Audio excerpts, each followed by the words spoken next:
we as Kolomani, as the victims and survivors of apartheid, we thought it would be better to do this drama so that our children cannot forget what happens that day. Just to remember where we come from, up to here, and where from here forward. That's what we expect from our people. We speak out and be healed. What's important is that the United Nations comes back to this place that we commemorate on the 21st of March as the International Day for the Elimination of Racial Discrimination. That we remind ourselves that it is because of Sharpeville that this day is commemorated. For South Africa, of course, it's National Human Rights Day, but for the rest of the world, it's the elimination of racial discrimination. And we are seeing today that the scourge of racism persists. And in a way, coming back to this place is a reminder of the journey traveled and what still remains to be done. We have no freedom of movement. You are restricted to one place. Wherever you go, you must carry a pass. In your pass, there were rules, where you belong, where you stay. When you move from the place of your abode, you have to take a permit where you go. We had nowhere to go. We just have to accept what the white men said. The challenges that emerged from that era still remain with us today. We see a lot of inequality in this country. We see a lot of challenges still with issues around race and racism. But I think what's important is for the youth to understand that they can build on that history, that they can be progress, and that if you look back that far back and to see where we have come today, one can realize that there is a journey traveled and they can build on that experience to really address their current challenges of today. Sicela ukuthi iyouth ilene ukuthi bokwenzakalani kodwa bazi ukuthi singeke sikhohle senze ubuhlungu angithi kodwa silinga ukuthi sibe right khona manje sibakhohlwe ngayo akuliwa ukuthi nje ba-understand ukuthi na bokwenzakalani ngalelo langa sithanda ukuthi bakhumbule ukuthi bokwenzakalani kodwa akuliwa bazi nje ukuthi history ihamba njani la eSharpeville. Ka selemo seo sa March ne ke le 5 years old hore abuti ka o la thunya mona ska ine le ngwana yena ona sa tsebe na ho etsalang mme wa ka ho ena le ngwana fela a sala batho morao anana maybe ona le ntho ile etsalang kathi itloba most unfortunately ba tlo mothunya ale monyane jalo ale 12 years. March month means a lot to us. It's the month where our people were killed. I became emotional. Sorry. I'm saying sorry again. Because I remember those days. But I can say it's better so that I can take out the anger, so that I can be calm. Never again should it happen in this place, never again should it happen in South Africa, and never again should it happen in the world.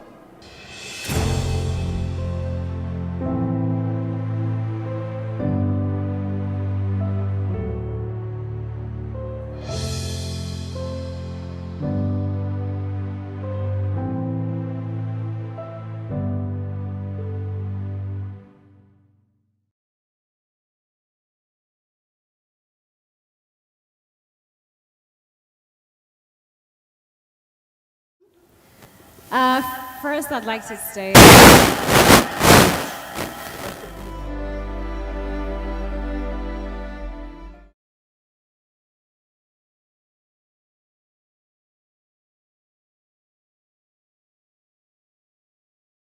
much everyone for joining us this morning for the panel discussion that we're going to have today. Great. Okay, it looks like we have connectivity. It's certainly an honor and a privilege for me to be able to facilitate this massive conversation that we're going to be having today. And I think I also just need to touch on the fact that it's so wonderful to have people in a room, you know, after the last 2 years that we've had with the pandemic. It's encouraging to see that the Human Rights Festival has been able to finally return and with it come back with all the debates and engagements that we've seen. We are, of course, marking the 21st of March, Human Rights Day. This is an internationally recognized holiday as we commemorate the Sharpeville massacre. And I think it's also important to note that we have some participants in our audience today from Sharpeville helping us to commemorate the massacre itself and help us to reflect on what happened in 1960. I'd also like to welcome our esteemed panel joining us for today's conversation. I'll introduce them very quickly. I've got to my left here Professor Melissa Steyn, who is the Wits Director of the Wits University Center for Diversity Studies. That's right. Yes. Right? We also have Commissioner Pilile Ntuli with the South African Human Rights Commission. We've got David Gabwa joining us today. He is the former two-term SRC president at the University of Pretoria and is currently also representing the African Youth Transitional Justice Initiative. Quite the mouthful. We've got joining us as well Executive Director of the Ahmed Kathrada Foundation, Lishan Bolton. We've got political analyst Lukhona Mnguni from the University of KwaZulu-Natal.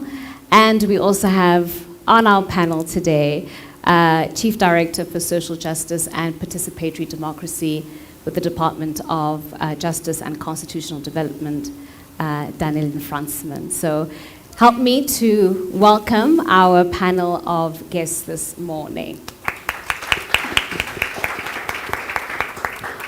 Well, I think you would have surmised from today's topic, which is amplifying anti-racist voices, that much of our conversation today is going to be about the struggle of racism, or the struggle against racism, rather, in South Africa.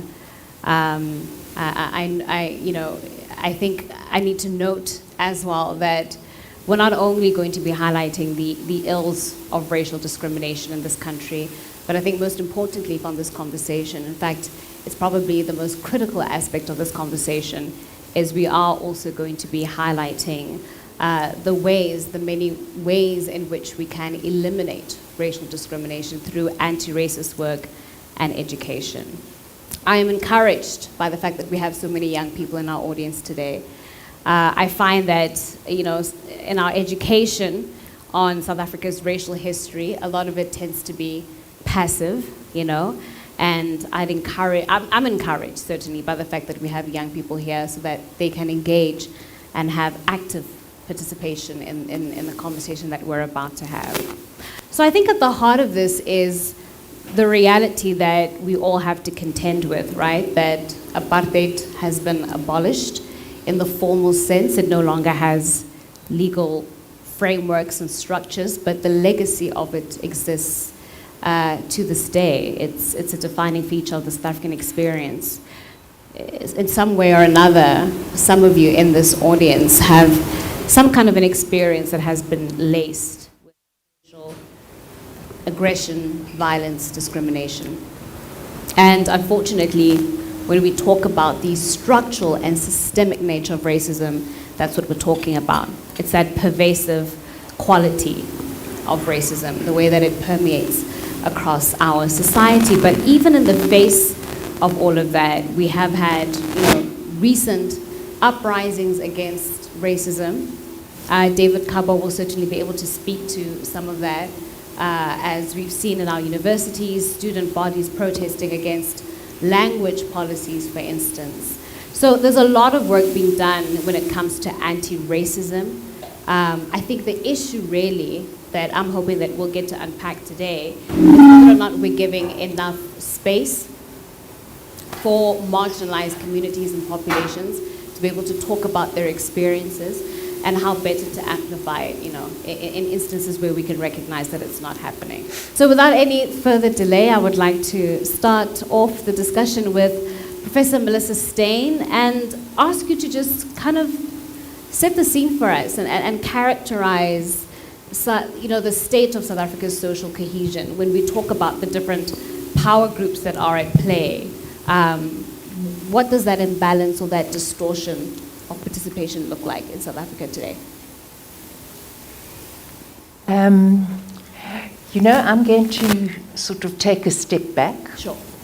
In laying out the sort of understanding of our contemporary society.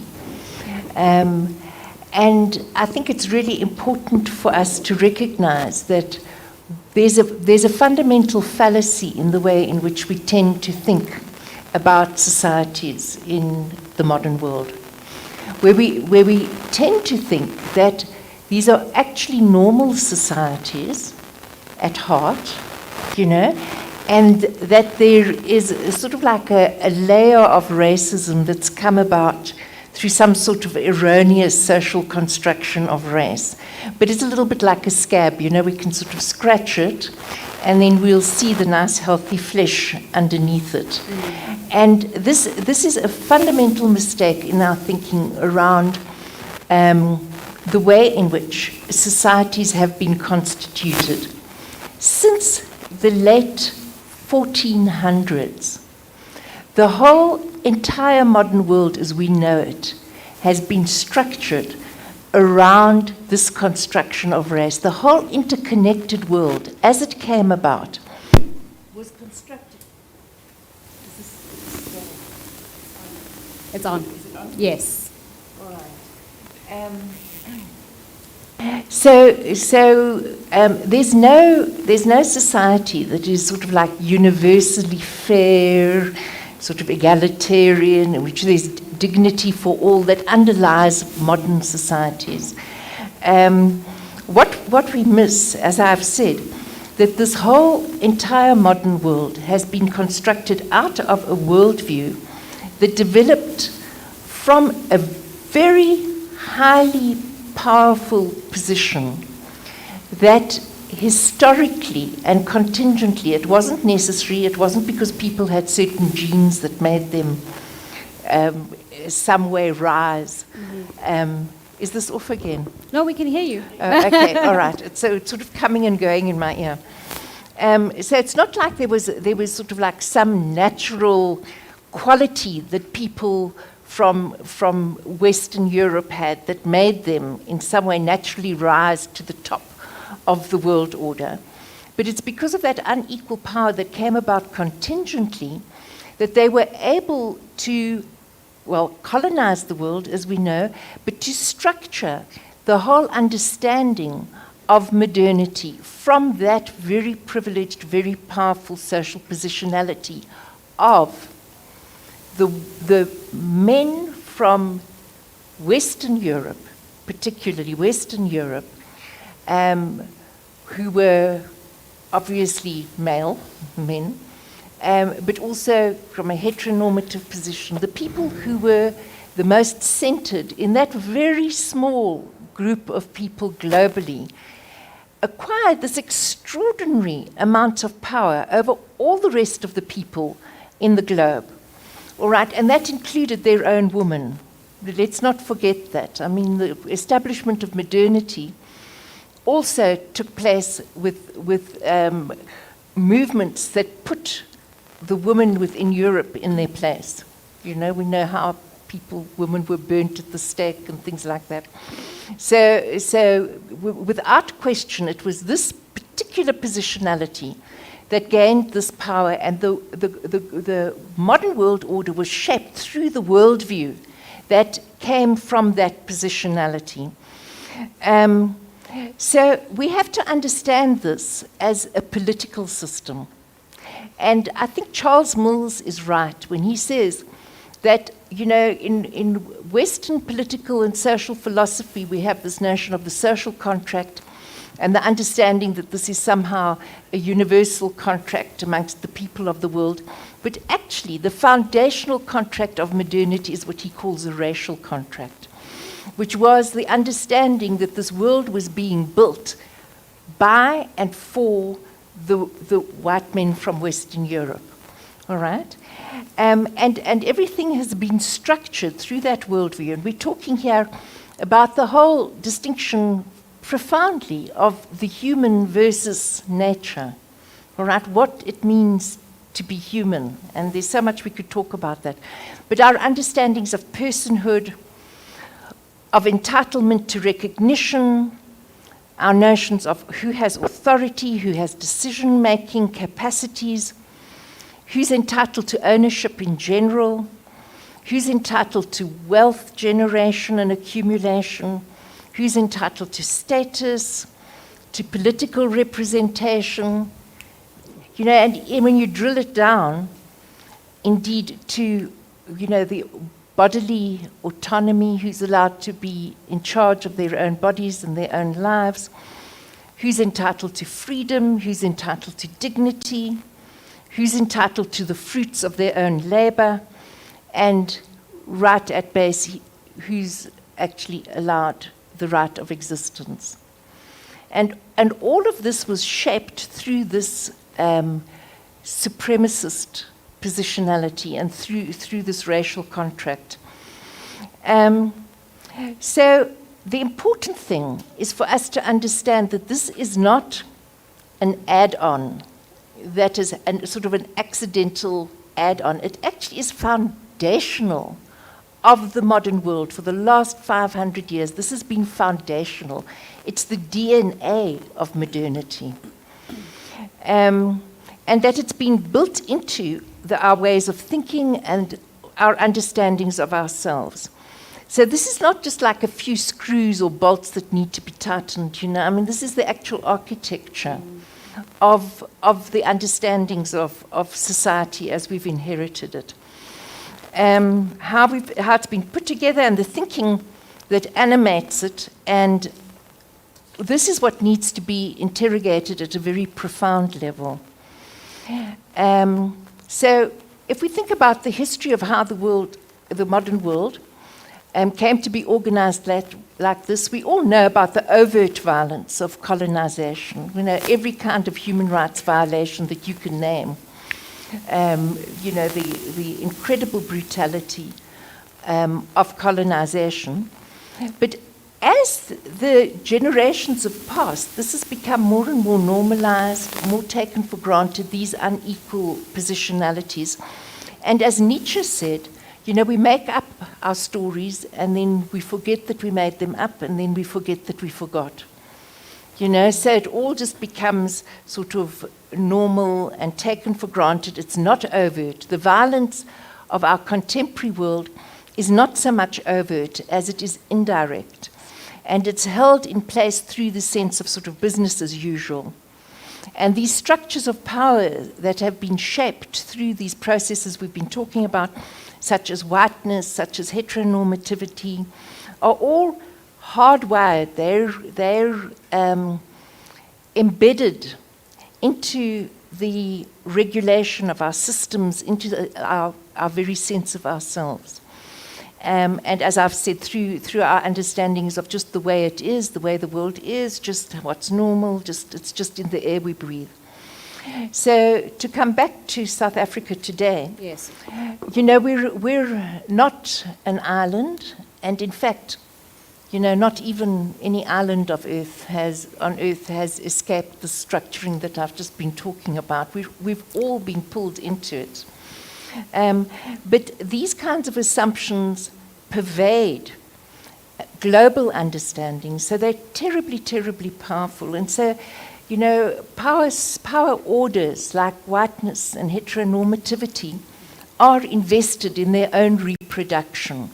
And I think that's an important concept for us to bear in mind, that there's a lot of energy, a lot that goes into reproducing these power interests. But we are living in a time, and I don't doubt this at all, that we're living in a time where these power structures are being eroded, they're being corroded, if you like, and we're seeing a general weakening of this world order that has been established through modernity. And, you know, the very fact that we can name whiteness, which was a struggle, I have to tell you. When we first started working in this field, you know, everybody sort of said, what rubbish are you talking about now? You know, this is just nonsense. So just the fact of naming this power system and putting it in place and making it an object of our scrutiny is already, the fact that we can see it, that we can name it, is already an indication that its power is already being sapped away to some extent. And the same, of course, goes for a heteronormative power. So I think that, you know, in South Africa today, we're living in this force field where we have these very established, powerful interests. And as I've said, I'm going to say it again, that have a great deal of interest in their own reproduction. And at the same time, we have the resistance against that, but also the active process of dismantling it and reframing it. And I think that we're living in this contestation. It's everywhere, not just South Africa, but I think we're a particularly hot spot for this kind of contestation against those established, very, very established power relations. Sorry, I know I've talked quite a bit of time. Yes, Professor, thank you so much. I think you've brilliantly given us the lay of the land, structurally understanding. I mean, you use the phrase, it's the DNA of modernity. So when we're talking about contemporary South Africa, we can understand just how entrenched these ideals, these beliefs, these behaviors are. And you talked about how in the South African context, we find ourselves sort of stuck in this tension between the power groups who are trying to, kind of keep the status quo as it is, and those who are contesting it and trying to dismantle it. And I want to bring in the Commissioner at this particular point because as the South African Human Rights Commission, your work is largely going into this area of contestation and its many manifestations, right? To investigate and to report, and to where there are occurrences of human rights violations, to try and address those. And so you are sort of right in the middle of the muck.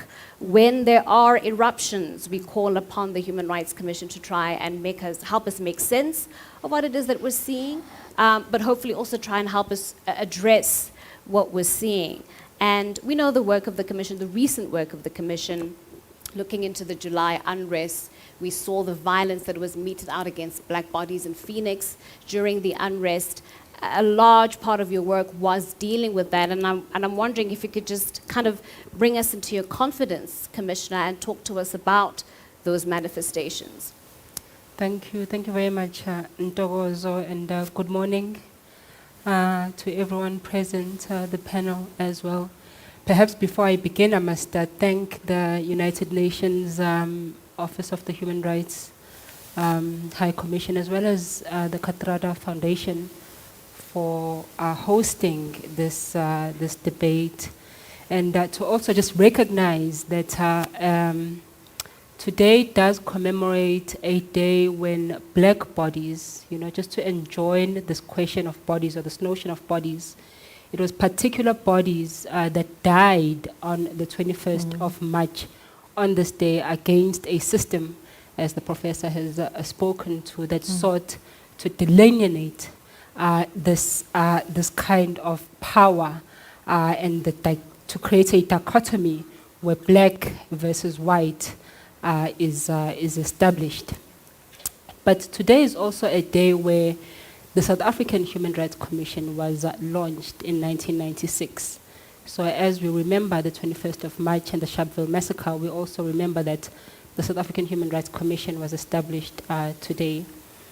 In responding to your question, Ntokozo, perhaps it's going to be important to lay the legislative orientation of the Commission so that we can understand how it is that we find ourselves at the center of these debates about racism and raciality.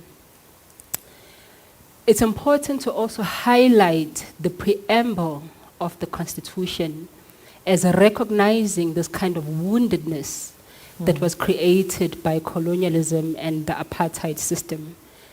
This woundedness, as the preamble of the Constitution recognizes, needs or requires a process of healing, and this is why we have the Constitution in the first place, and it should never be lost on us that the reason that we have the laws that we have today is for a process of healing. And when we lose the essence of healing, we then also lose the nuances that need to take place in order for us to move away from this reality of racism and the experiences therein.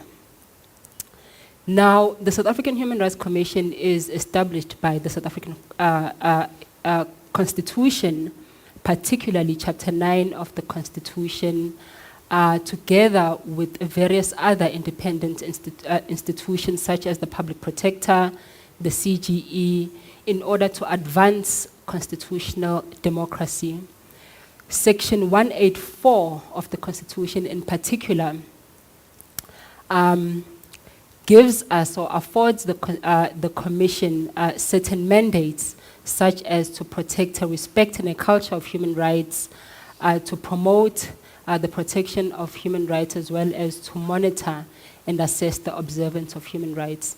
And we do so with the authority to investigate as far as possible then how human rights are protected and by the various particular organs of state. Further to that, we are also empowered by the South African Human Rights Commission Act to take steps and to secure appropriate redress where such is needed.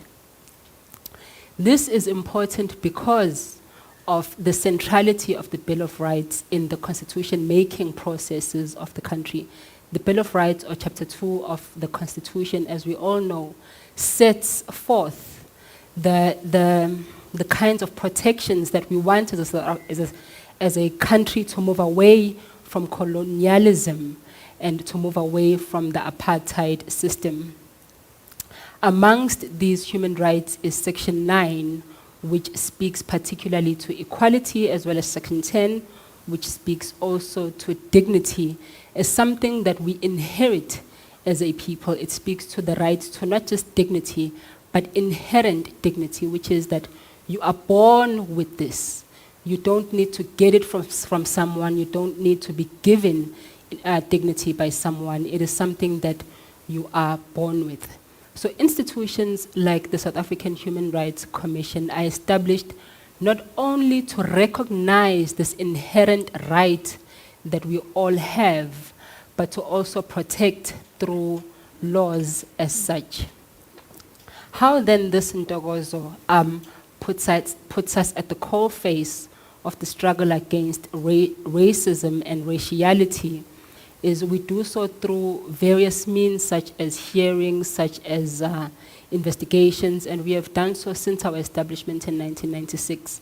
For example, earlier in our processes of moving away from apartheid system since our establishment, we have held various inquiries, various investigations, and what we have seen over the years is the kinds of transformations or transitions in the ways that race and racism is experienced.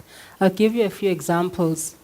In 1999, for example, we held hearings and investigations into institutions that had been established by the apartheid system, and an example would be the Vryburg police station, where you had policemen and policewomen, but their experiences of their participation as police officials was different because of their race.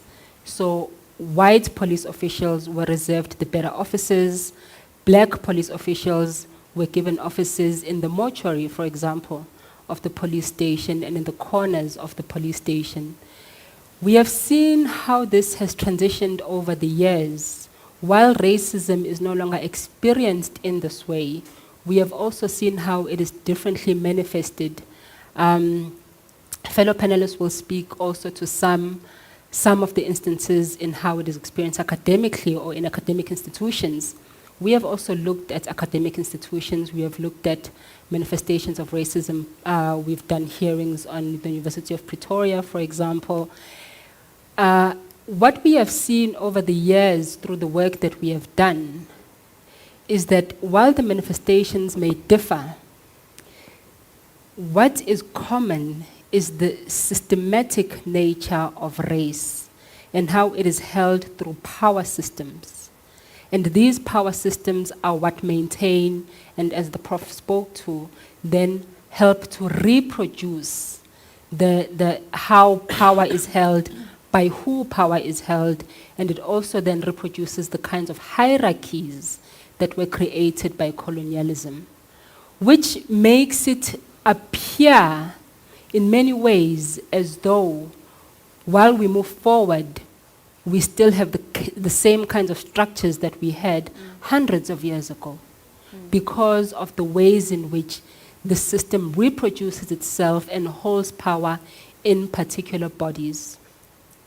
Now moving to the more recent manifestations of racism and raciality we've seen with the July unrest, which is an unprecedented event in the South African post-apartheid experience, at least. What you see is black bodies in almost 30 years after a so-called democratic dispensation. Black bodies still struggling against similar issues that they were struggling against 50 or 100 years ago, which is which shows the relationship between what is racial and what is also then economic and social psychological.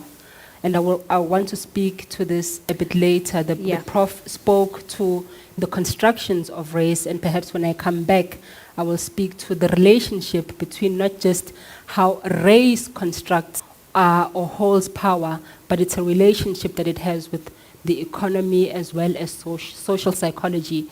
And it helps us to see how it is reproduced not only by the oppressor, but also then the role of the oppressed in reproducing the system themselves. Thank you so much. All right, Commissioner, thank you so much for that. I think what was really starting to note from what you've just given us is the fact that 28, 30 years into South Africa's democracy, the relationship that the majority blacks still have with the powers that are reproducing this status, right? And David, you know, you of course were SRC president in the University of Pretoria. You oversaw the Afrikaans 4 movement. And I think for a lot of people, perhaps that movement represented pushback against this continual state of affairs that doesn't seem to ever want to give up or give in or change, even though there are so many deconstructionist and decolonial efforts to try and quicken the pace of transformation in this country. I'm curious to hear why it was so important for the student body of the University of Pretoria to tackle the issue of language. The Commissioner has highlighted this racial relationship that we have as South Africans to our economy, to social psycho factors, and yet our youth has chosen to focus on our medium of expression, our medium of instruction, language, as a means by which you say we are no longer going to tolerate the status quo, and we're no longer going to accept things as they are. So perhaps just talk to us about that, and I guess the challenge of having to deal with diverse views in that moment. Right, I appreciate that. Once again, my gratitude for the invitation, and this is a really, really critical point. I do need to start by highlighting that I was a student leader who was elected after Afrikaans must fall. So I wasn't involved in the movement in and of itself. I was involved in the implementation process of essentially the fallout of the movement, what happened after. To touch on this point, I want to tie a common thread in relation to what both our previous panelists said, and that's the notion of structure. Within the University of Pretoria, and I think in institutions of higher learning as a whole in this country, the notion of racism still exists. It exists in a form that is very dormant, meaning that it's essentially a volcano that erupts with the smallest spark. And what causes that spark is where we start to see injustice. And this is what has largely motivated What was happening within the University of Pretoria, we had a dual medium of instruction, meaning you could study in English or you could study in Afrikaans. These were your two choices. So now you can imagine a situation where most young people who come and take up the space in academia, especially in South Africa, English is not your first language.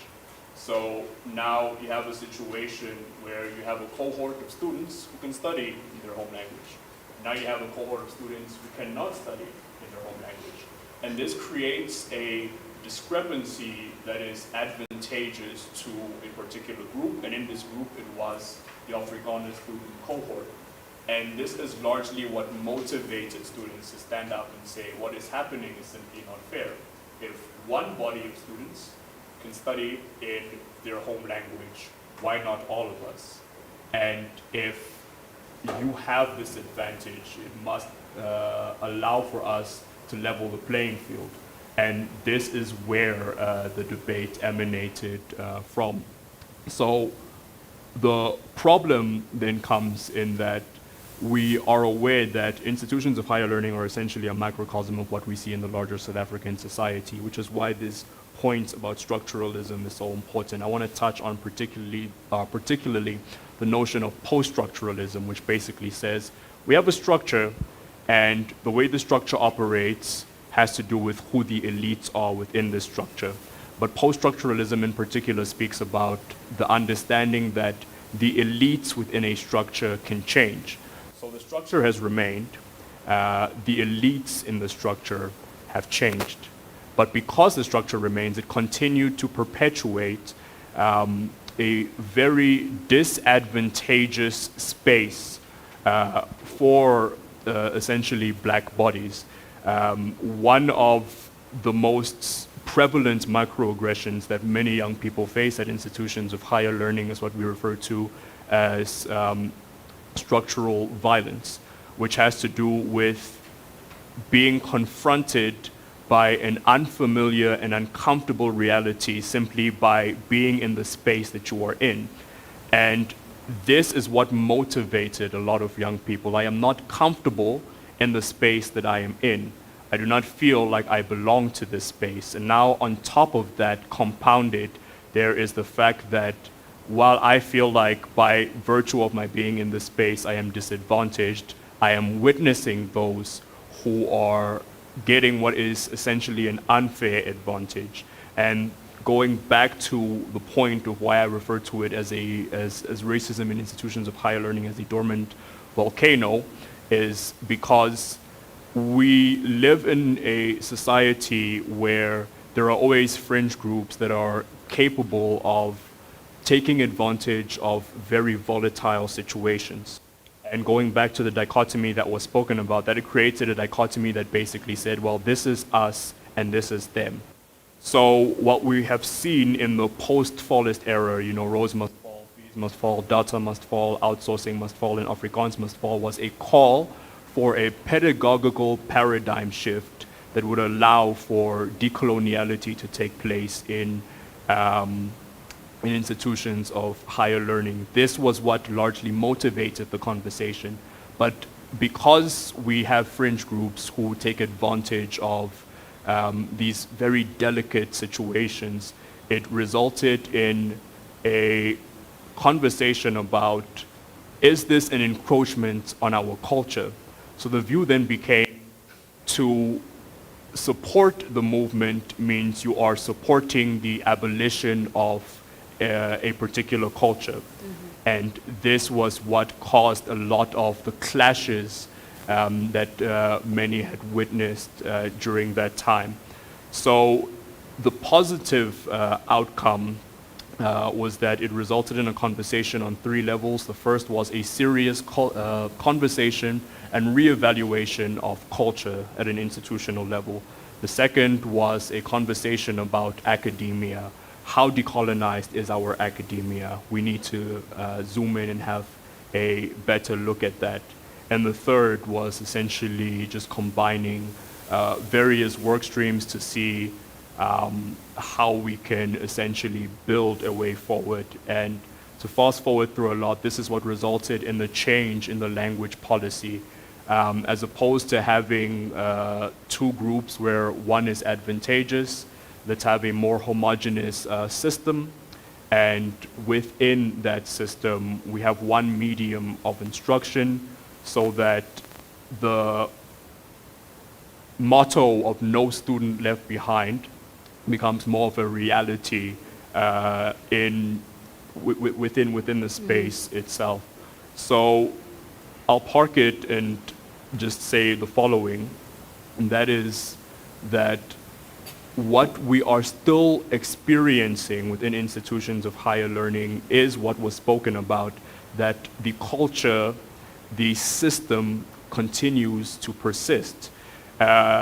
One of my mentors once told me, a system is a system is a system is a system.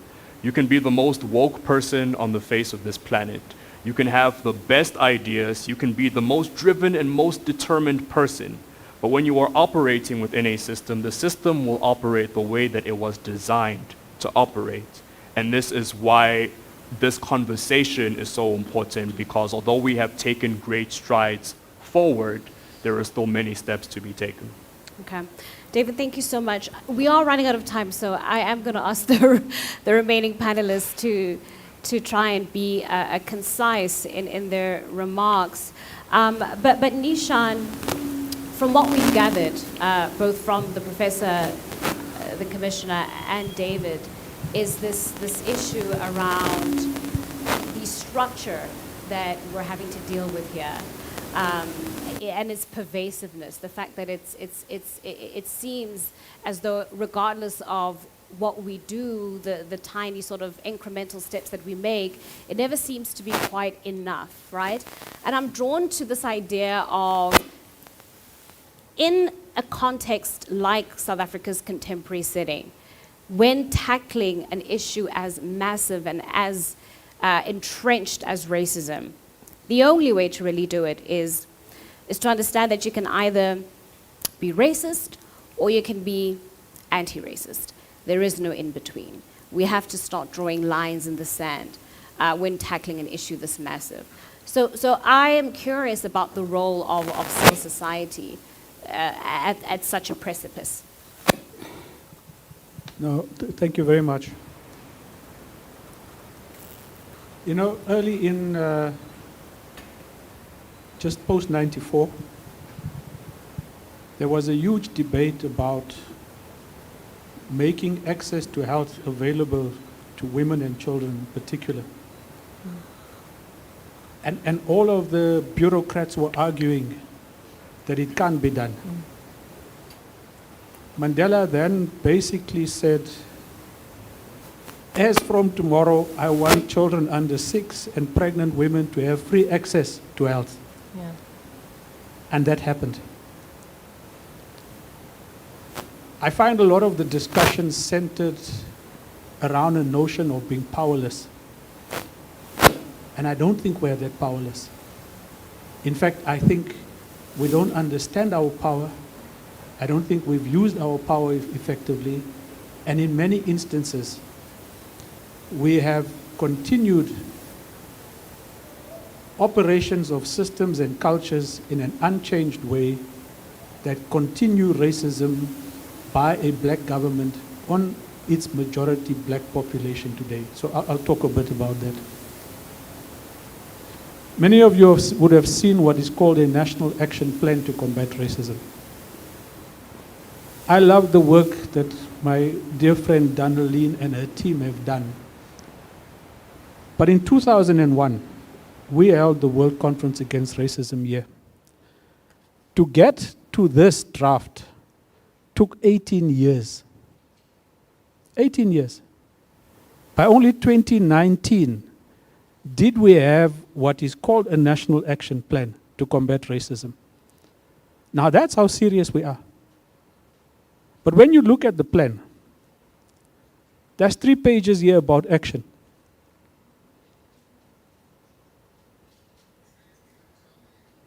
And I urge you to go and look at what we are saying is action.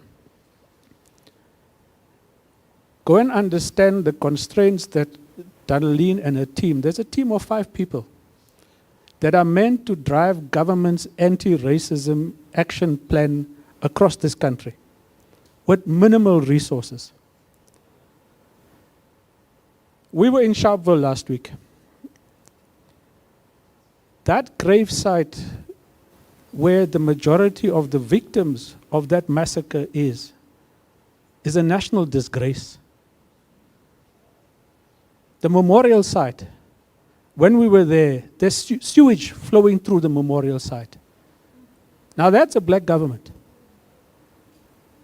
But it goes further than the symbolic. I would argue that the repeat of Sharpeville is what we've seen in Life Isidimeni. What we are seeing in Charlotte Maxeke today, and the continued numbers of people who are dying because of neglect by a black government, a black-led government, I would say,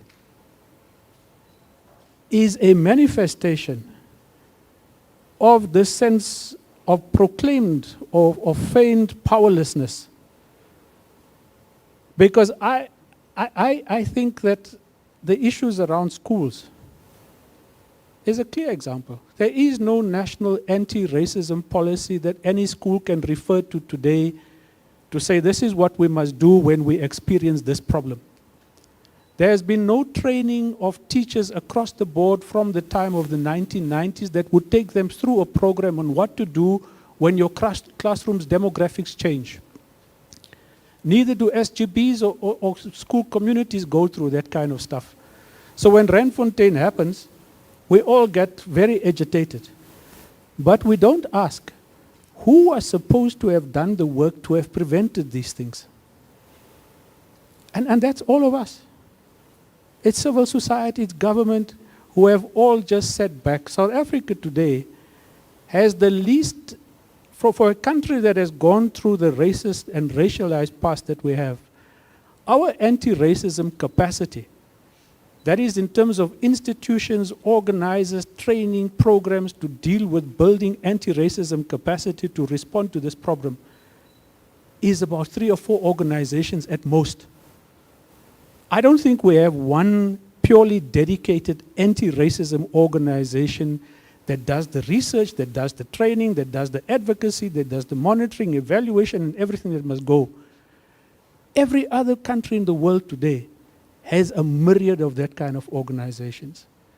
So I think we love complaining about the fact that there were white rulers here. What we don't talk about is what have we done about this problem.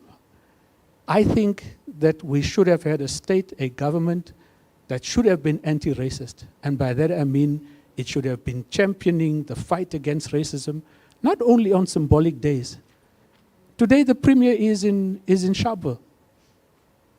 But that same Premier and his administration have allowed Charlotte Maxeke to be where they are today.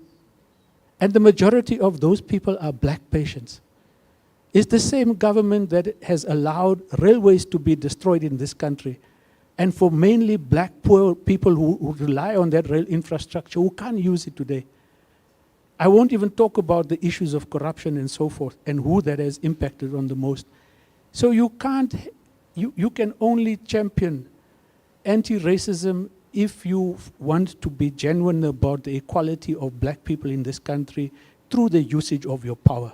Thank you.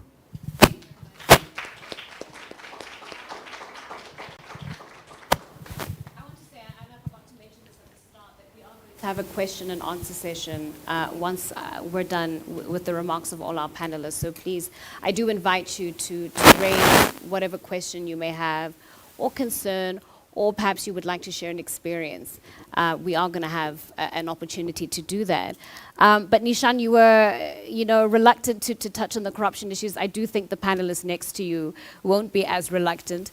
But Lukana, just to kind of continue on Nishan's point there on trying to understand why the systemic racism has been able to endure in post-apartheid South Africa with a democratic society with a living and breathing constitution, with all the trappings of a democratic state, why do we still have this issue persisting? And I'm curious to have you respond as well to just the Commissioner's note around the racial relationships that we have to our economy, to social, political powers, when we have a black government. Why are those relations still existing? Well, good morning, Dogozo, and good morning to fellow panelists and the people who have joined us this morning, or afternoon now, rather. There is an illusion that there is a government in South Africa, and there isn't. There are just individuals populating positions in the state. They haven't got an idea what they are doing. And for me, this is the basic starting point, because then you must deal with that, understand what it means, because if you don't repair, we will talk until you and I are grandparents about the same issues. So when Prof. Steyn talks about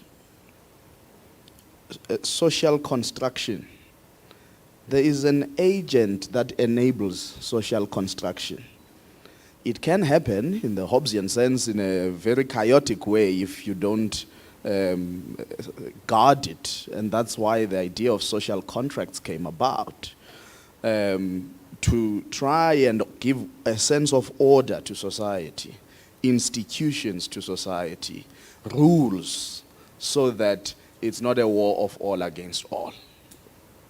But in actual fact, in South Africa, I get the sense that we sometimes say, no, there isn't racism as it used to be under apartheid. We are lying.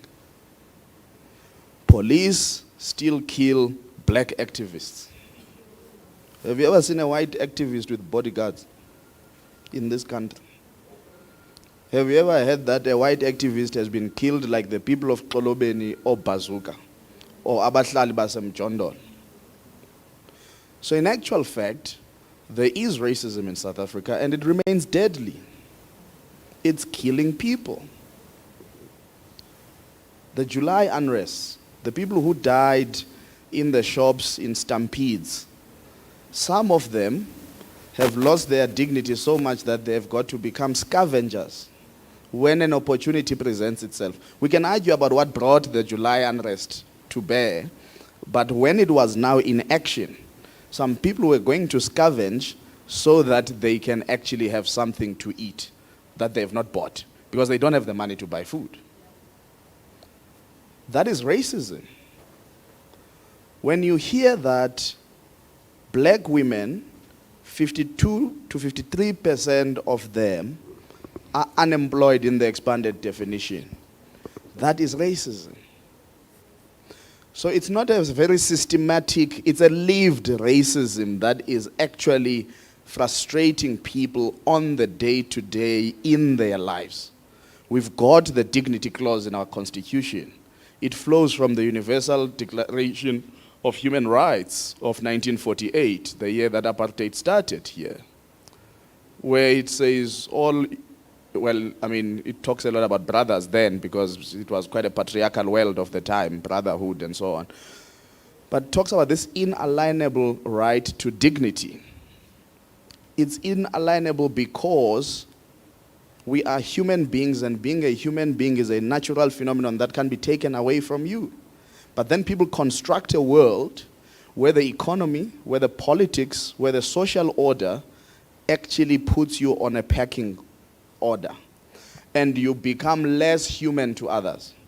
And part of the problem is that there are white people in South Africa who actually don't believe they are equal to us as black people. Even if you are studied more than them, they really don't believe that they are equal to you. It doesn't help to have a government that is so corrupt, so thieving, what I call amasela, because it actually helps white people to continue disrespecting us. Because they say, but you guys are corrupt. Sometimes when you listen to the discourse of corruption, it's no longer about corrupt people. It's actually a disapproval of black people governing. That is racism. So when we talk about these things, we've got to then touch about the enablers, and I've got 3 enablers of racism. The first is poverty. If you don't deal with poverty in this country, you'll never deal with racism. Because people who are impoverished don't have enough life chances for upward mobility. Then you will not swell the ranks of power and contest the power, because racism is power. In a contestation for power, that's why bell hooks used to call it the imperialist, white supremacist, capitalist patriarchy. Because you are dealing with a power phenomenon. The second enabler is misgovernance. We are so misgoverned, we can't do the basic things. In Baragwanath Hospital, nurses had to buy loaves of bread to feed patients because the system is so broken, you can't even feed patients. And probably somebody stole some money there in the system of procurement, or somebody's just sleeping on the job. The third enabler is the structure of our economy and the co-option. Partly why people are not doing anything and they're in government. They are co-opted by racists. They serve in their companies. Your president is a billionaire. From where? From the racist system. That's why we could have Marikana and he was not outraged. Instead, he was calling for concomitant force. Because these are dastardly acts by those who were protesting, and they were just saying, "Basifunga igazi lethu." That's what some protesters were saying. They are sucking our blood.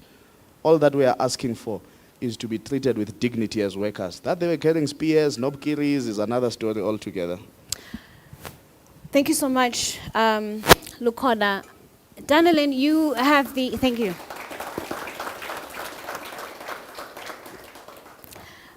You have the misfortune of coming in after that.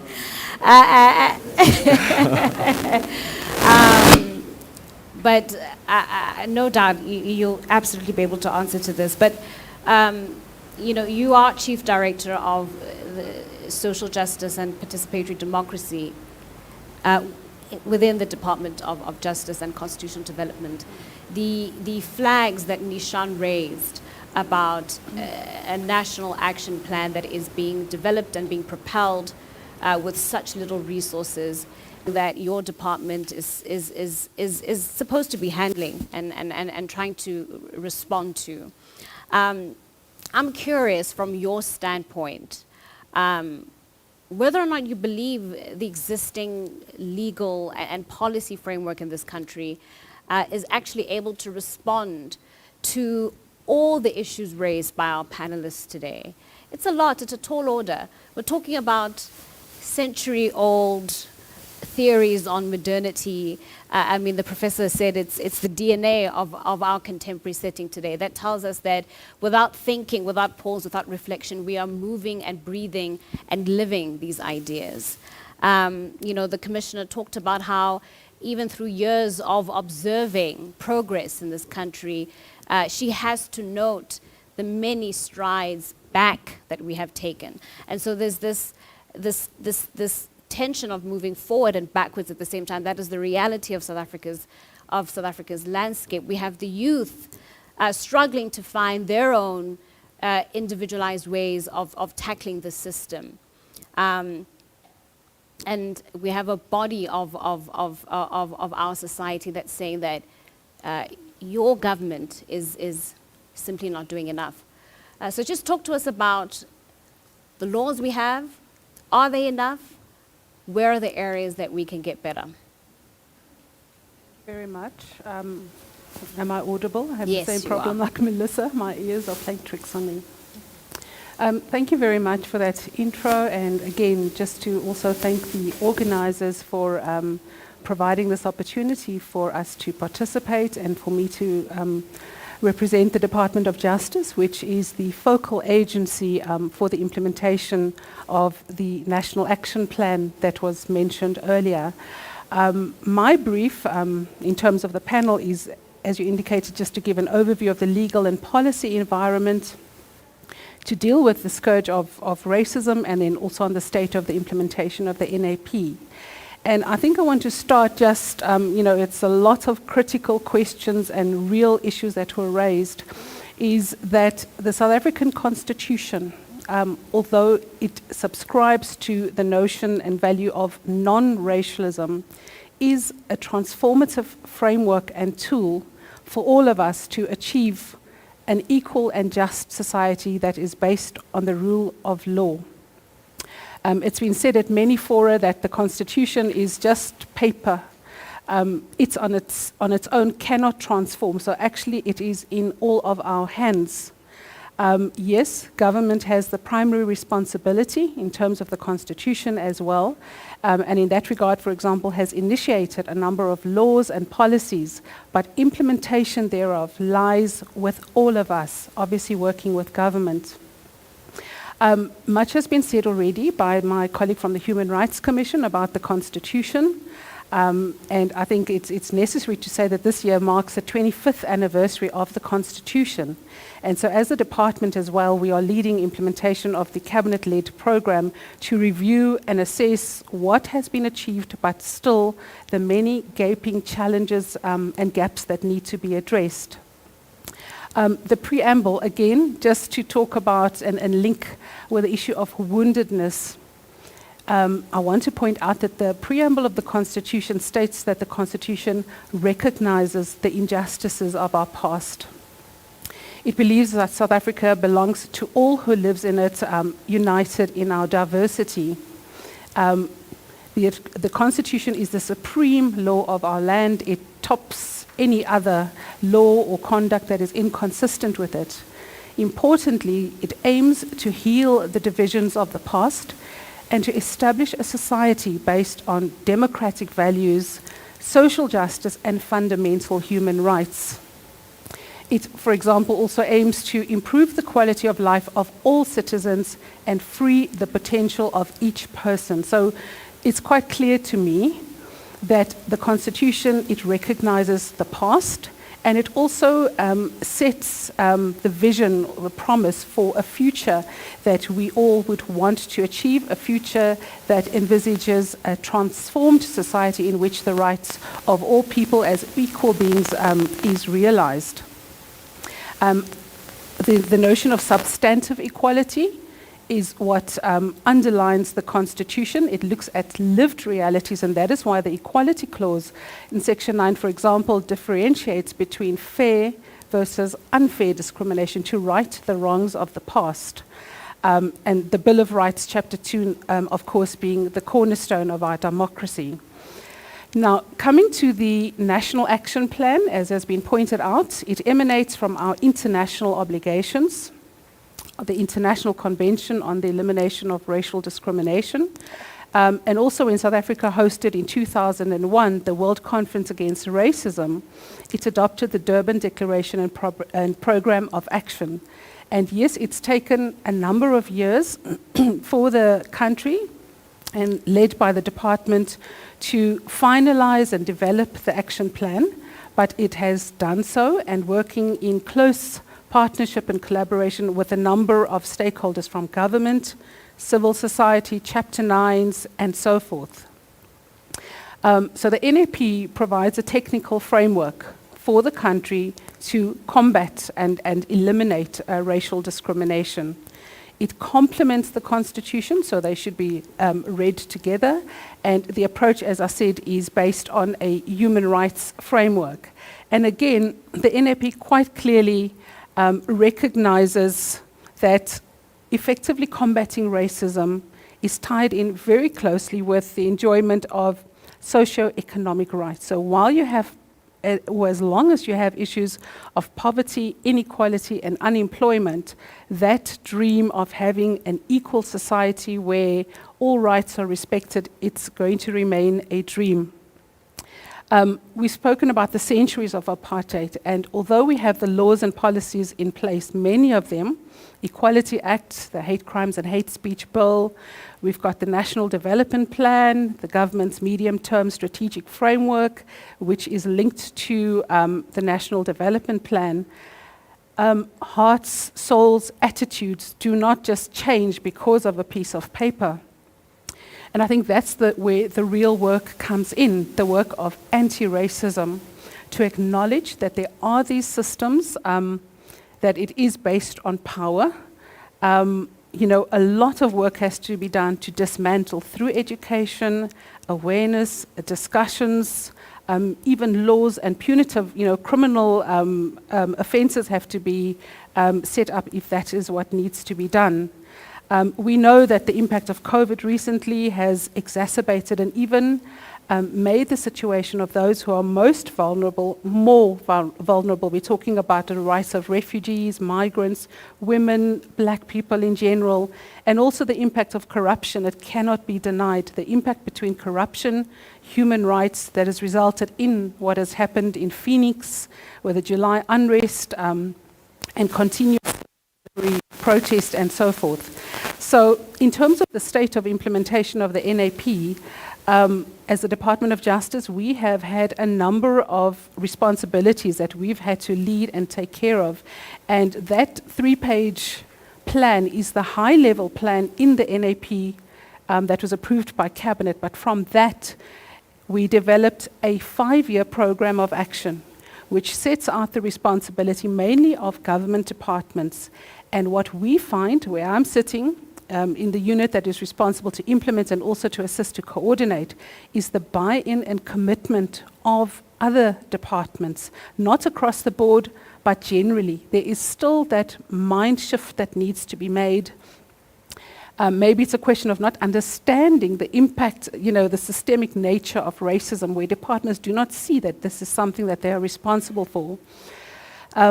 There is a governance structure that we need to establish. It's also one of the important indicators that the department is responsible for.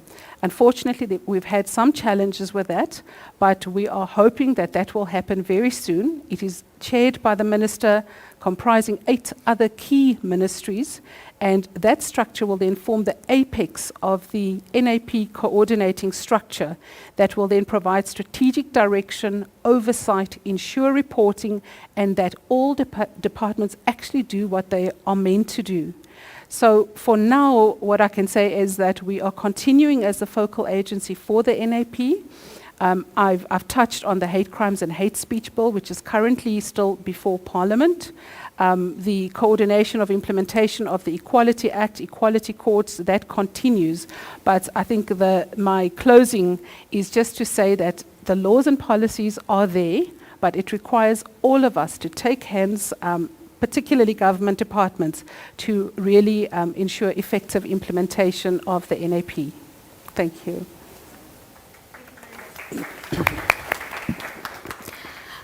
At this point of the conversation, I really would like to open it up to the floor. We have about 20 minutes of interaction, and I really think we need that interplay between the audience and the panel to really get to the meat of what has been presented before you. We have an understanding, a theoretical understanding of what we're dealing with. We have experienced and have heard of other experiences of the reality of racism on the ground, and we have received the call to action from civil society and government's efforts at trying to tackle that. But I really would like to hear from you. What are your views on anti-racist work in this country? Are we doing enough? I mean, Nishan mentioned the fact that even at a primary or a basic educational level, there just isn't enough or sufficient enough anti-racist education that's taking place to ensure that our kids are already coming to grips with a lot of these concepts and starting to familiarize themselves with the lay of the land. So I see you have your hand up. I see you over there, sir, have your hand up. A couple of hands are up. I'm going to ask Thomas Alwande Kumalo from Amnesty International she has the roving mic, if you could just pass it on to individuals who'd like to pose a question. And depending on the nature of the question, I'll throw it to any one of our panelists to tackle. Let's hand it over to Thomas, over here.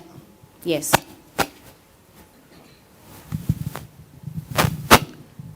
Thank you, Program Director. Thank you. Thank you to the foundation for actually doing what they do best, coordinating what seems to be, I don't know whether it's mendable. My name is Dr. Buyima Jola. I'm many things, so I'm not going to name any of them except that. Can I think your phone is ringing. Somebody. Okay. Okay, yes. Yeah. Good, thank you. It's not a question per se, but just a contribution to say, I think we are living in an arena wherein we are recycling whatever it is that we thought we should be fighting for or fighting against. Yes, indeed. I'm hearing and I'm also reading all the time how best our Constitution is. Now the question is, do we have legitimate people to implement this Constitution? Have we ever had people that have a will to actually do that, except those that are no more? I'm also of the view that we will be gathering, that is if we are still alive, many years to come, and repeating the same notion that we do have something to commemorate. You are putting it nicely to say now, in terms of our curriculum, what is it that we are teaching our children? And when do we actually start teaching our children what to do as adults? We are misled to think that those that we looked upon or looked up to are still sharing the same sentiments. The structures may be there, people are many, they are there, they are recycled in portfolios, but they are figment of whatever it is that our foremothers and forefathers fought and died for. With myself here, I'm holding this local government. This is 2005, and I'm sure that it hasn't changed. You are talking about 18 years trying to figure out or to present. Am I right, Prof? Fortunately, I've been with the foundation since its inception. I know fairly well that foundations are doing their best. That is on the civil side. Politically, why is it that we are so afraid of taking drastic changes? What is it that makes us conform into something that is actually hurting ourselves? I am saying this because I am born into a situation wherein I observed and I felt and I acted and I thought something is going to get better. But now it's 2022. I must now today still commemorate Sharpeville and whomever that actually died. I don't say that we must not commemorate and appreciate people that are no more. When are we going to live in the now and forge to the future? What plans do this government have? And what quality of people do we have at the helm of the government? One of the colleagues here is saying there is no leadership. I agree with you. We are a country that is actually, we are orphans. We are just destitute in our own country because we can come up with different types of English and try and be flamboyant about issues that are happening. For instance, if you are saying we must actually act in a particular manner to complement the constitution that we have, and that is embraced globally. Why is it that locally we still have a much divided society? Is it deliberately done so that people can be managed to service a particular agenda? And whose agenda are we servicing? Much as we are not, I am not purporting an idea to say those that are doing wrong, which I'm skeptical about saying wrong, because now I'm more confused. Who is wrong and what define wrong? What is wrong? If it was wrong for the regime at some point in time to do things that were unfair to a human being, why do you feel that today we must actually emulate the same thing, if not more? But I always find comfort to what Madiba once said in Galaga Estate, and I was there personally. I'm not quoting him because I was reading him from somewhere. He said, when the African National Congress does what the apartheid regime did to South Africans, South Africans themselves must do worse to the African National Congress. Okay. Now, I am here saying the African National Congress is the custodian of everything that we are feeling now. And now we must not, try and camouflage this. It has become African neurotic cancer. And I'm also saying, if we cannot feel that the cancer that is portrayed as now liberation struggle, we're not struggling or fighting any liberation. All right. I thank you. Thank you. I'm going to ask that we do try to make our points as short as possible, just so that we can have as diverse a range as possible as well. Thank you to the organizers for convening this panel. It's been very insightful. My name is Thandile Chinyabano, and I'm a climate and energy campaigner for Greenpeace Africa. And I felt a lot of the messages shared by the panelists today I resonated with, particularly about how our black government is reinforcing some of the legacies of apartheid and colonialism today, and them accompanied by many former agents of the apartheid regime continue to commit atrocities against black bodies to this day, particularly, as you mentioned, in the communities of Ekolobeni, where environmental human rights defenders are being killed, as well as in the communities of the Highveld, where air pollution is continuing to kill people. So I want to invite the panelists to explore the issue of racism through an environmental lens, as it seems like that right, Section 24, to an environment that is free from harm, is one that is reserved for people in affluent and suburban areas. Thank you.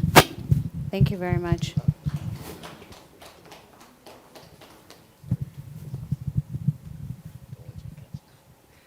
Thank you to the panelists. I'm Senior Temba Zonke. One thing that I really was touched by was what Nishan and Lukona talked about, that the fact we have a black government over these past 27 years, which have been perpetuating these things.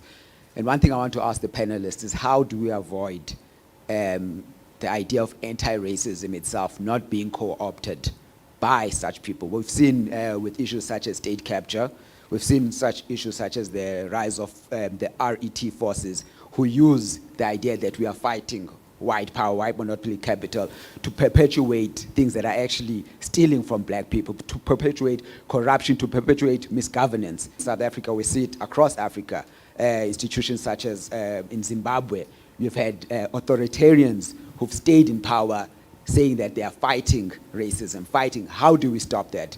And how do we also, as black people, stop supporting such people? I mean, if you look at maybe a popular example is with Kanye West now, the things that he's doing. People are supporting those actions of people like that based on they're supporting a black person who's fighting racism. Thank you. Thank you. All right, we have 3 questions for now. I think let's try and answer a couple of those. Where was the third? Sinetemba was the third. Yes, so I saw a couple of hands that side, Thomas. I think we'll come back to that side once we've tried to answer some of these questions addressed to our panelists. A number of issues arising, but Umama, I think to the heart of what she was talking about was this lack of political will, this idea that the freedoms and the rights that we enjoy today as South Africans were hard won, and yet so few actually get to enjoy them. And why is that the reality that we have today? Daneline, you talked about the Constitution and outlined, Section 9, which outlines the right to equality. And so we have a framework that is supposed to foster equality and social cohesion, but the lived experience argues otherwise. It presents evidence to the opposite of that effect. And why is that? And you mentioned that government has the primary responsibility of bringing meaning to the words that we find in our Constitution. But where are we failing in that instance?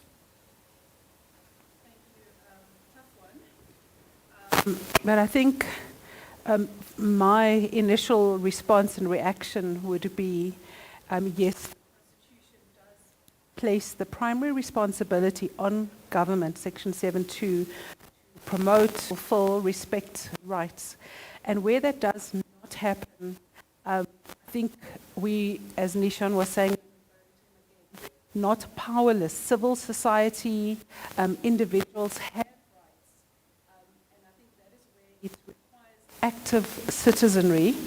Unfortunately, we are aware many studies have been done, baseline studies and surveys, looking at the levels of awareness of people of their rights. And unfortunately, I think about 2011 or so, there was a study done through the Foundation for Human Rights that then concluded that about 46% of people had heard of or know about the Constitution.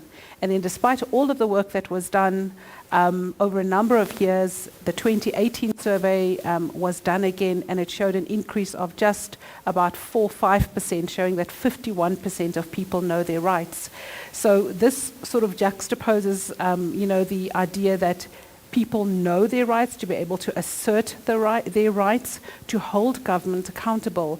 But I think this is where the role of civil society and other sectors become very critical. There are avenues, there are courts, there's parliamentary processes, but we know that those are not necessarily as developed as they should be. But I would say that that would be a starting point for citizens to exercise their rights to vote, to hold government to account. Litigation is usually a last resort, but that avenue is there, and the courts have been utilized and approached on many instances. Unfortunately, then the implementation thereof has been lacking. So there is a lot that has to be done. I agree, political will is critical. It doesn't help to have the Constitution and the framework. It means nothing without implementation, and also to have, the issues of good governance, capability, ethics, and so forth. So again, it's actually also about empowering public servants, and there's a lot that has been said and being done about that. Also, the people who deliver services need to understand. Much has been said about police brutality, for example, and again, it speaks to police not being from another planet. They're parts and parcel of society, so they would have had the same psychological experiences and having the same scars and woundedness. So it really is a process of changing attitudes, mindsets through education and empowerment. Thank you. Thank you very much, Danilyn. To our second question, which was very interesting on, racism and how it manifests in terms of the environment. And I'd like to invite the Commissioner to try and answer that question, how certain environments are made to, deal with racism from an environmental perspective.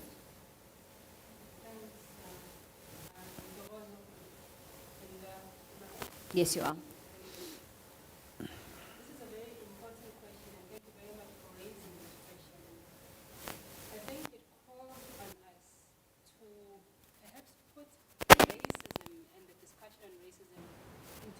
Context within the system of colonialism. When we do so, we understand racism as one aspect of a system that sought not to oppress a people just on the basis of race, but to do so for economic attainment that would then preserve the economy for one particular group at the expense of another. How it did that is then the question that also relates to the relationship that humans have with not just the environment, but also speaks to the answer of how come that whereas on paper and in law we have dismantled the system of racism, but we still continue this. And then this speaks to the psychological ways in which colonialism created itself. So it becomes important to us when we understand the context within which racism exists to see racism as a relationship that is created by a colonial system that sits together with psychological conditioning of a people for the preservation of the economy for one group at the expense of another. When we do so, we begin to understand the very earlier manifestations of colonialism. A lot of people ask, how is it that less than 10% of a population was able to oppress more than 90% of a population? The only way we can answer that fully is understanding how conditioning works. I think Lukhona spoke very well to the idea of co-option and agents of socialization, and I'd like to speak briefly to that in coming directly to the question of environment, but also speaking to some of the issues that you raised. The ways in which colonialism created society and the social order was not just through a hierarchy that put white men in particular at the top of the social order and black women at the bottom of the social order. It did that by ensuring that the oppressed do the bidding themselves for the colonial order, such that even when you remove the body of whiteness, you still have people doing the bidding. Now, when you understand that also within the context of economic exploitation, you begin to see that without the resources that the colonized had, which needed to be exploited, the kind of relationship that racism has to certain society would not be as such. And when you add the discourse of economy, you can't do that without then seeing the relationship between economy and environment. Because capitalism is about the creation of concrete jungles. It's about the exploitation of the environment. So you then put the environment within a context of not just racial exploitation, but the idea that capitalist exploitation will destroy all on its path in order to preserve or to exploit others, to create the otherness of certain groups for the benefit of other groups. So that is a way that we can understand how it is that racism relates to sort of this environmental exploitation. I'll give one last example. Briefly, yeah. Ntokozo, you you see it a lot. You'll see someone driving a very fancy car on a public road, and they open the window and they throw an empty takeaway packet. And you ask yourself, why couldn't that person just wait and put that in the bin? The answer that there is to that is you've got to understand the kind of psychological relationship that has been created by systems of exploitation that ensure that one group of people understands their relationship to the environment in the same ways that the colonial system understands what it is that exploitation is for people. Now, lastly, the reason that it's important for us to understand racism within this context is because of a particular flaw that we also need to recognize that took place in our process of struggling against the colonial and apartheid governments. In the same way that colonial governments created a hierarchy of beings, there was also a hierarchy of oppressions that was created by the anti-apartheid struggle, which put race at the top of what needs to be struggled for, so that other oppressions such as class and particularly gendered oppressions were put then behind the struggles against racism, so as to say, no, forget struggling, it's not about gendered oppressions. My husband or my brother can oppress me as long as we fight together against racism. And the consequences of that is that we missed the nuanced understanding of what colonialism was. It wasn't just a racial kind or racialized oppression. It was a complete force that pulled together all of these kinds of exploitations, but at the center of which was the economy, which is why when we speak about racism and power, we've got to understand that until the economy is at the center of the discussion, we are not moving anywhere. Thank you. Thank you, Commissioner. Just on the third question that Snetemba raised, which I think is very important. I mean, the whole point of today's discussion is about amplifying anti-racist voices and what happens when we are affording anti-racist space to raise their issues and concerns. What happens when those spaces are co-opted for other agendas, the potential politicization of the kind of work that we're trying to build upon here. I think that's a very dangerous idea, and I think Snetemba's right to say that it's already happening, but how do we stop that? How do we prevent that? How do we retain control of the work that we're trying to do in trying to eliminate all forms of discrimination? I don't know which panelist would like to tackle that. Professor? Well, I just have something to say on Sure. that. I think the true answer is that there's no way that we can bulletproof any concept at all. Because in the end, our words mean the way we use them, what we use them to mean. So we're celebrating Human Rights Day, and a moment when this became very clear to me was when I was studying in the States, yonks ago now.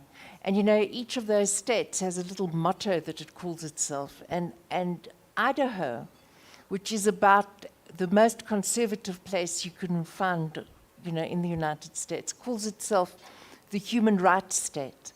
But what they mean by that is that no government can tell me what to do, and I can carry a gun if I want to. No one's got the right to tell me I can't carry a gun. And you can see how the whole notion of human rights became completely perverted, And so they actually, as long as we've got contesting power interests, which we always have with society, always, and people are going to want to fill these terms with meaning that suits them and that promotes their interests that they're invested in. There's actually, there's nothing that we can do that would actually protect any concept from the possibility of co-option. the only answer is that we have to struggle even harder to make sure that we fill the notion of anti-racism with a meaning that we understand and that we regard as the real project of anti-racism. But unfortunately, I mean, we've seen how, in our own country, how a term like non-racialism got co-opted by color blindness. It was never meant to be that. It was meant to create a society where, if a black child is born on the same day as a white child, they're going to have the same life opportunities. That would be a non-racial society. But we've seen how it's been co-opted. So all it really tells us is that we have to work. We have to work to make sure that this concept doesn't become corrupted through particular power interests. Thank you, Professor. Nishan, I saw you wanting to chime in there. Just think of Bell Pottinger as the classic example of how you can co-opt the ideas of anti-racism and use it for a kind of a racist agenda. Think of the response of the minister to the people in the Transkei recently, and the accusations that they were fueling the agendas of white monopoly capital, and that he, through the department and others, were in fact the kind of guardians of black people and of progress in this country. So the kind of language of being anti-racist, I think we must check whether it's consistent with a set of actions that dismantle racism and the power that in fact gives it life. Because if you don't do that, then I think it's very easy with the kind of social media platforms today to then believe just the noise, but ignore the substance. All right, I think we've got time for three more questions. Okay. I want to give Alwand an opportunity. Alwand Kumalo from Amnesty International. I know that you have some contributions on the issue of police brutality against black bodies, in fact, so please take the floor. Is the mic on?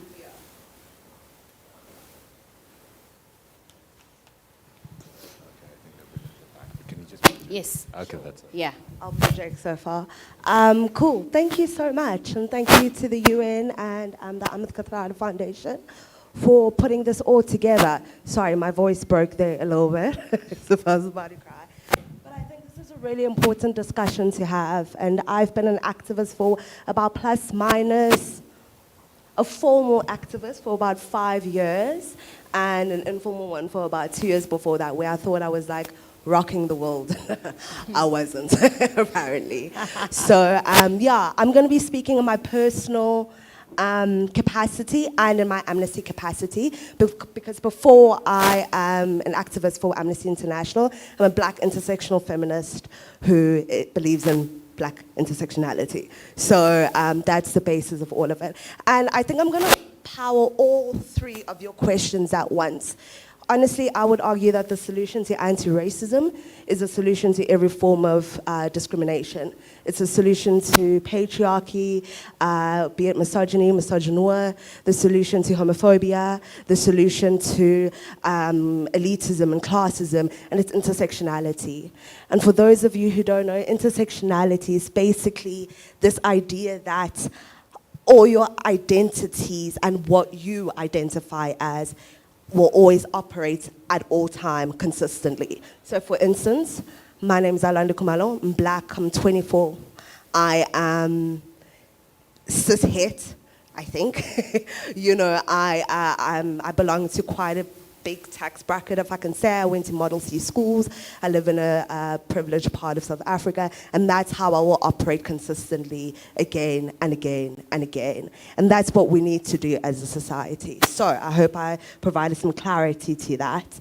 Now speaking of the volatile relationship that black bodies have and bodies of color with the police.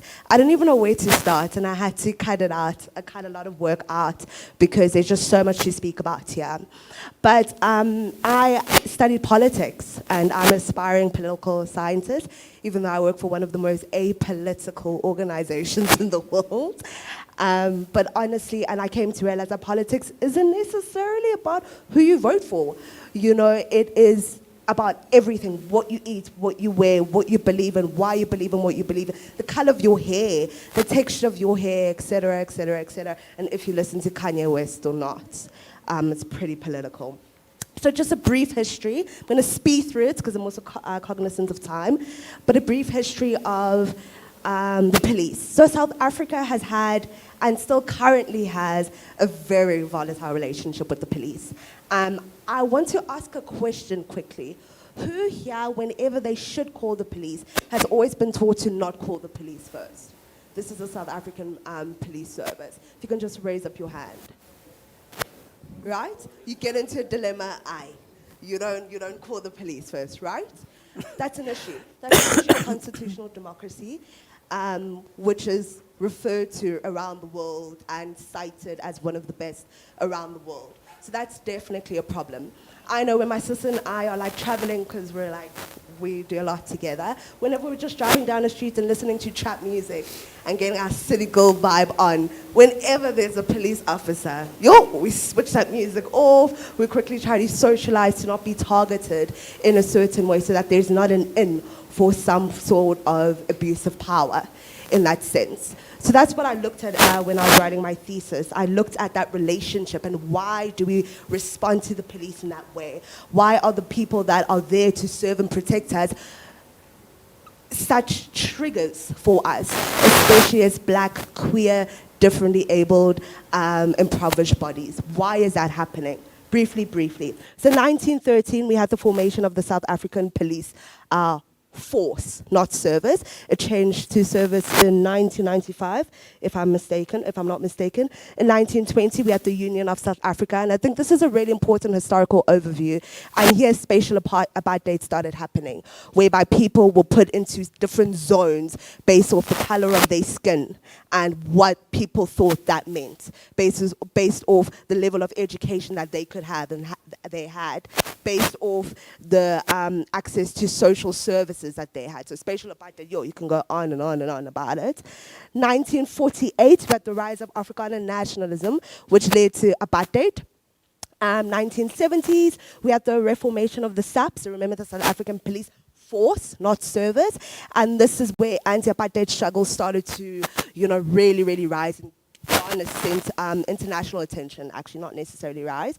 In 1970s and 1980s, this is where anti-apartheid struggle really, really heightened with the formation of homeland police forces, and also the implementation of police militarism, which was further and centralized by a strategy known as total strategy. So who here knows of total strategy? So total strategy was one of the most brutal forms of policing that we've ever had in the country, historically and presently. And what it was a security central form of statecraft. And this was the first time where police officers with international cameras actually used live ammunition against a bunch of protesters just because they could. We see this happening with George Floyd. We see this happening with Ahmaud Arbery. To a certain extent, we see this happening with black women who go to the police station and report something and follow strategic, proper legislation. We see it happening all the time. So fast forward, I'm going to skip a lot because the time is really running away from us. Yeah, so in 1995, this is when the police force changed and transitioned into a service delivery-centric service. So now this is what we call the South African police service instead of a police force. So we went from SAP to SAP. And this was a really, really, really important transition because for the first time ever, the police actually, and the government and the people in power actually realized that what they did was abusive, was wrong, and was a violation of human rights across the board. And the way they are policing is actually not policing in an ethical fashion, but rather in militarized ways. So during COVID, and I don't know, COVID, July unrest, whatever, I get really surprised when people get really surprised that South Africa, you know, is on the brink of a civil war. There's some sort of unrest that takes place. I remember last year in the July, I had lots of colleagues and friends who were so shocked that South Africa was literally burning. And I'm like, why? You see when we're walking together how specifically white people will hold their kids closer, especially their sons, how they will hold their purses closer whenever we're walking past each other. And listen, I don't think I'm the most intimidating person in the world. I'm like, I'm really short, really like small, so I don't think I'm that intimidating. But you see certain things like that happening. Throughout the world was particularly worried about when South Africa went into a lockdown. They actually named South Africa a power keg here. And they said, we need to actually look at South Africa as a hotspot because they have these underlying racial COVID tensions that have been taking place. And it happened. It happened with the killing of Colin Koza, who was killed brutally just for being a black body that was at not even, I don't even know why he was killed. He wasn't at the wrong time. He was in his garden in the Alexander Township. I really would like to open up the floor to more questions. Sure. Yes, so just your Finish final the point. sentence Yes, and please. then move on. Thank you. And he was murdered by the military when the military was disbanded onto the streets to secure lockdown. So you see the police and the police's relationship with the black body really not being one. That's because of a lack of intersectionality. So yeah, I hope I covered a couple of stuff. Sorry, I had to merge some work, but I'm done. Thank you. Thanks again. Thank you. All right, unfortunately, we have reached the end of the session. We really cannot take any more questions. She has a burning question. Okay, one last burning question. Sorry, because I was a bit hidden, perhaps. I assumed I was not. Anyway, a quick one. Thank you very much to our dear panelists and for convening this. As I'm standing here, my first question is, can the Silverton speak? What do I mean? Today, we were supposed to be on the street, marching against xenophobia. Question of policing that my dear comrade was talking about. She's got a lot to share. I'm sure she was supposed to be one of the panelists. So the question here is, the police decided to prohibit this march simply because they received first-hand information that undocumented migrants were to march on the street. So do migrants matter? The question I want to my dear comrade, I think we were together in 2019 where you invited me to be one of the speakers at the launch of the National Action Plan against xenophobia, racial discrimination, and all the other intolerances. And I'm still wondering what happened. Okay. But also quickly, I understand the DOJ might be actually better at implementing the mandate, but there is the Department of Home Affairs, Department of Labor. They're actually bringing back the draconian laws in a very subtle way, which actually I would argue that every day the migrant in this country lives and is actually experiencing xenophobia in a very, very different way. Yeah. I'm actually part of the... Ma'am, I hate to cut you short, but I think we did get the gist of the question. Yes.